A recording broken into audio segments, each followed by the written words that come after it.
Maybe not. Which leaves us looking like this at our final pause of 2025 before the international break. Arsenal clear by 4 points. Then come Manchester City, now hot on their heels. Then it's Chelsea and Sunderland, Spurs, Villa, Manchester United, plus Liverpool in 8th and Bournemouth in 9th, all on 18 points. Only 2 points between 3rd and 9th right now. And this is how it looks at the bottom, with Brentford climbing into 12th with that important victory today, overtaking Everton in the process. And down at the bottom, we've got West Ham still in the bottom 3. Forest moving on to 9 points, but still second bottom, and Wolves rock bottom for now. So the Premier League pauses, but still, there's loads of entertainment coming your way. Well, Arne, anyone can come here and lose. How do you feel about the way you've lost, the way you've performed?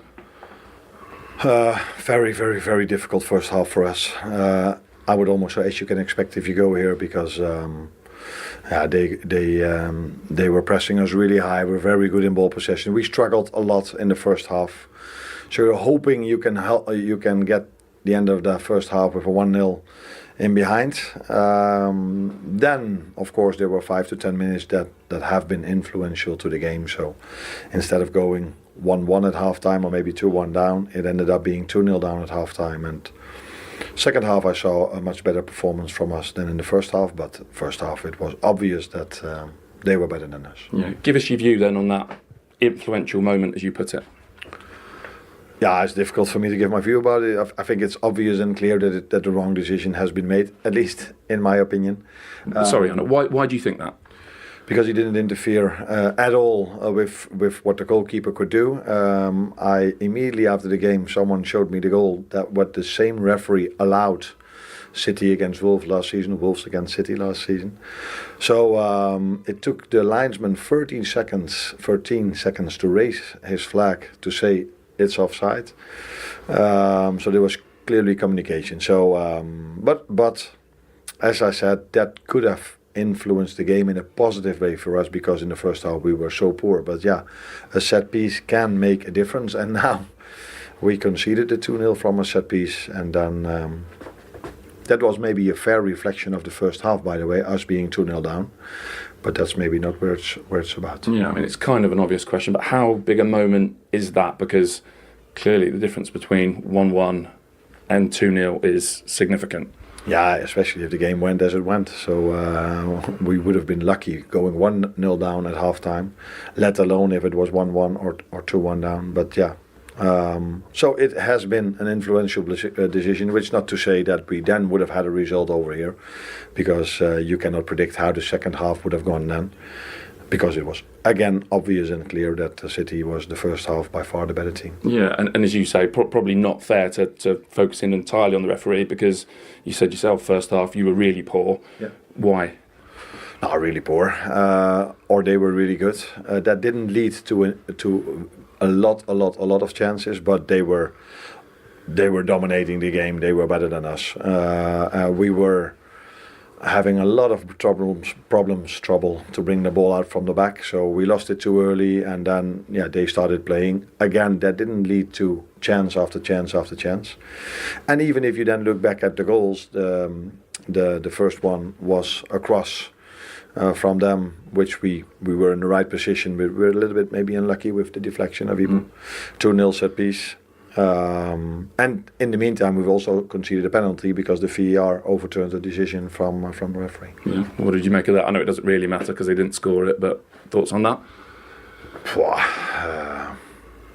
Yeah, in the moment you try to make it as clear as possible. Is it obvious and clear that this is a wrong decision? The only thing I could also see was that there was contact. I cannot disagree on that. But after the contact, he was able to put his foot in exactly the position he wanted to put his foot into.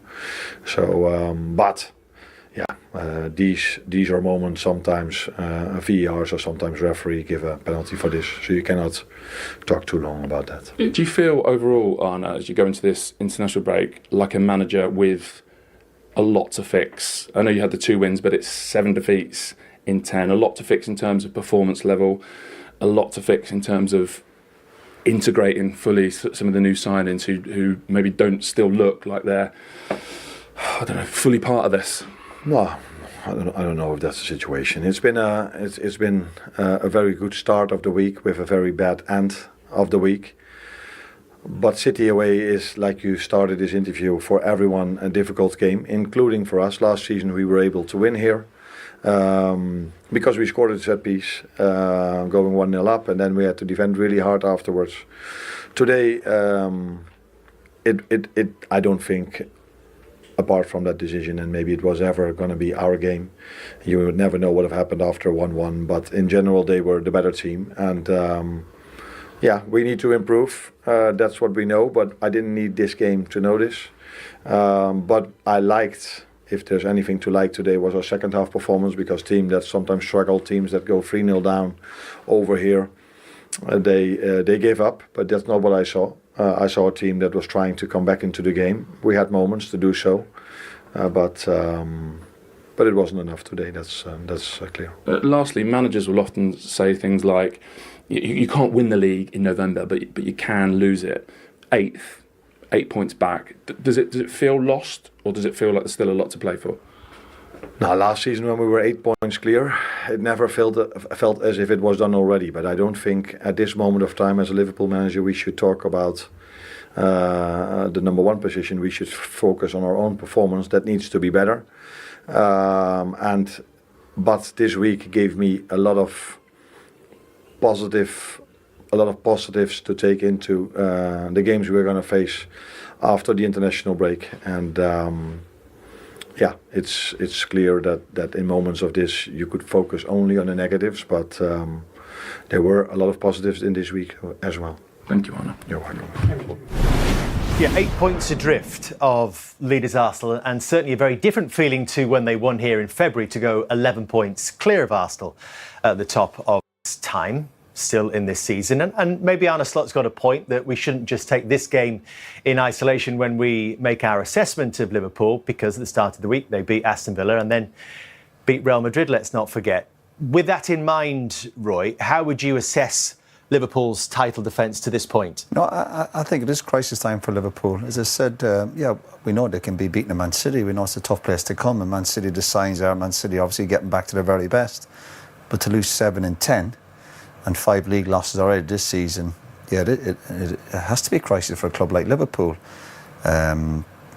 I thought his assessment of the game today was spot on. I think it was very fair. Yeah, the decision could have gone against them, but overall, City looked stronger, technically better, and they look really much better physically than Liverpool today. I thought Liverpool like a really weak team today. Still at moments, of course, they've got that quality. They'll still cause teams problems, but defensively, the goals are given away, the decision making.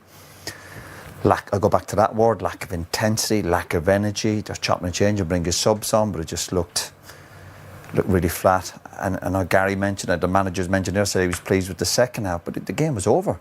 The game is over. It's very easy to play when you're 2 or 3-0 down, when the other teams take their foot off the gas. So they've got Forest after the international break, obviously Forest fighting for their lives.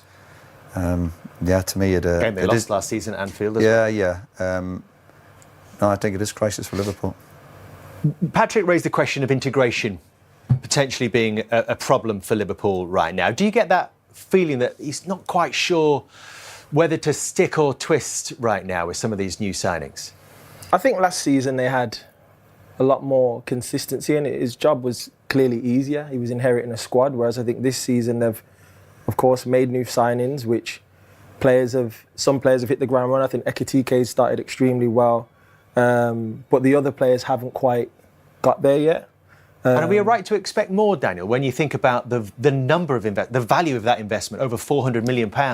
Well, look, it's an unforgiving league. You know, this league, I think the expectation is for players, just because the price tag's there, that they're supposed to come here and hit the ground running and be world-class footballers straight away. It's rare finds in the Premier League that happens, because the demands are high. The intensity of each team you're facing is clearly better than any league around the world. So I think some of the players are surprised at the intensity of the league, and Wirtz is one of them that's actually explained that in interviews. But when we're talking about the manager and talking about the team that he has to select, I think he does need to stick with a team that he truly believes in and gives him 5 games. I think he did try that this week at least. But it's not working out at the moment. And I think that the cohesion and the chemistry that the team had last season has clearly disappeared. It's not there anymore. It's not the same outfit that we're used to seeing. They got to go back to the drawing board, clearly analyse all of the defeats. And I think even if we take the defeats out of it, and we go to the start of the season, those last-minute goals that were consistently happening, and how long could that continue was the conversation. Well, we're now having a different conversation, which is they've lost 7 in 10. They've been completely miles off it, if we're being honest, in the sense of their standards. Their level is way higher than what they're performing. About that, were they? Oh, he's a handful, and he's been consistent recently, and of course, when you have an end product like he's getting now, then you take notice of this kid. I think we all saw him over the last few years. There's always been potential, but he's not been consistent, and that's the key time if you want to be a top player or a great player. And then if you're throwing the end product in, then yeah, keep an eye on him. He's looked like he's really settled into the club now. Maybe more belief, confidence, and he was almost unplayable today. We use that word a lot, unplayable, but it does seem appropriate here this afternoon because Liverpool just couldn't get a handle on him, could they? I think if you look at his style of play, he's one of the hardest players for defenders to go up against for me. I think he's so direct, can go either way. His power output, I think, over a short space, maybe 1 yard, when he drops his shoulder and goes, you can't. Everyone that he plays against, doesn't matter who it is, he's going to cause problems. You talk about his dribbling, he completes so many dribbles, creates so many chances, and I think right now, in his mind, he has a plan. I think sometimes players who are dribblers, they don't necessarily know sometimes what they're going to do, whereas I think now he's getting himself into areas where he's like, okay, I'm going to go left here, I'm actually going to go right, he's not just playing off the cuff. So I think he's improved so much as a footballer this season, and he's going to go from strength to strength. The goal today was magnificent, and I think the only thing he needs to add maybe is more goals. Yeah, and we'll come to his goal very shortly, but he had caused Liverpool problems before the first goal, Micah, which I suppose ironically was a team goal from City. Every player and the outfield had a touch in the build-up to this. Yeah, but something I noticed within this, you say the way Liverpool set up here, you see Robertson and Van Dijk change not at the right moment, then allows the cross to come in, and then Haaland in the air. Okay, you could say Konate is a little bit unlucky. But when the ball goes across, you've got your centre-half, left back at centre-half, and they should just stay in positions now. Now you've got Wirtz in one way. He's not going to help you stopping the cross. Normally Robinson, if he was in a position, he'd be out there quicker. Could he still go, though? I know he doesn't get there quite in time, but he should still try. He should still go, but he's not set, Dave. There's a difference between going. When you're in a full-back position there, it's all about your distances. And when you feel like you're not ready to go, because if he goes, he can go round him. So he waits and maybe expects Wirtz to come and help him. That doesn't happen. So if you look at here, Robertson and Van Dijk, as we've just shown now, City have got overload on the right-hand side with Nunes going really, really high. But now when the ball goes up, it's too late for him to get there because he's got Wirtz in there. A little bit of communication. You probably want your winger then to just help you out, and then you drop off a little bit. But because he switched at the wrong moment... No, that's the full-back crossing the ball, though, so Wirtz should be out. He should be out 100%. Well, they done the worst thing. They ended up doing nothing. Correct. Even if you go out and he beats you, do something. They've ended up in no man's land and lack that intensity and desire to stop crosses. And that goes back to that real desire. And to me, what I'm really disappointed with Liverpool, and we said a few years ago, 5-6 years ago, when the league, the following season, they lack that intensity of what champions need, because obviously you're up there to be, you're the target and you're the best team. And Liverpool, to me, with that, we can show them little clips and go, yeah, he's swapping up. Yeah, these things happen in a game of football, but when you do have a decision to make, at least do it with some sort of intent. When you say intensity, what do you mean? Just going out, yeah, but then you talk to stop the cross. You talk about champions and all that. Is that then just a mindset? Why would he not be going out there?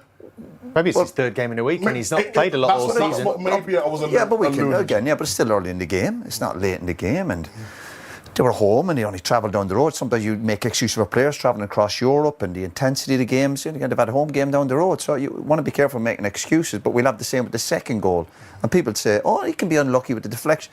Just like that intensity. I think if you're not at it as a team and you're just a little bit off it, like they are, at least get the basics right. You have to get the basics right, and that is stopping crosses. Difficult to play against. We'll come to the second goal, Roy, in just a second. But before then, the moment I suppose that Liverpool have to cling to was the disallowed goal. At 1-1, it might well have turned out to be a different game. And Virgil van Dijk gets a clean header on this.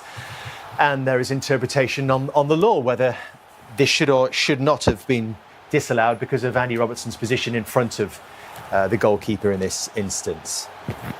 So the goal is disallowed on field. VAR have a look at it.